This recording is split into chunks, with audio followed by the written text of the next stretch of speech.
Hello বন্ধুরা, তোমরা সবাই কেমন আছো? আশা করি সবাই ভালো আছো, সুস্থ আছো। আমি ভালো আছি। তো অনেক দিন পর আসলাম তোমাদের সাথে একটা ভিডিও নিয়ে।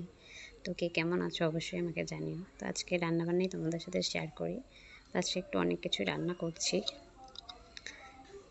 সব কিছু কেটে বেছে ধুয়ে একবারে নিয়েছি যাতে রাঁধতে তাড়াতাড়ি সুবিধা হয়। এদিকে মাছের ঝোল আমার হয়ে গেছে, কমপ্লিটের দিকে রান্না। তার সাথে আমি আর সাথে একটাও সবজি করছি, সেটা হচ্ছে দেখো লাউ টোকা, আলু, বেগুন, কাঁঠালের বীজ দিয়ে।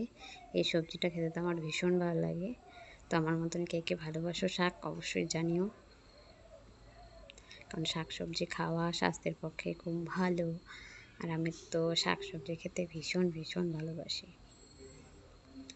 আর আজকে ওয়েদারটা এত গরম যে কী আর বলবো। তার সাথে ডাল করেছি, পাতলা করে মসুর ডাল।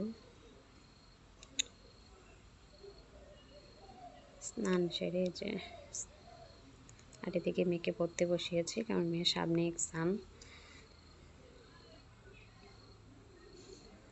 তো পড়াশোনা করছে, কাজের ফাঁকে ফাঁকে ওকে পড়া দেখিয়ে দিচ্ছি। আর আমাদের বাড়িতে অনেক ফুল হয়েছে, এই যে দেখো কত সুন্দর ফুল হয়েছে। তোমাদের কার কার ভালো লাগলো ভিডিওটা অবশ্যই জানিও। Tata, by.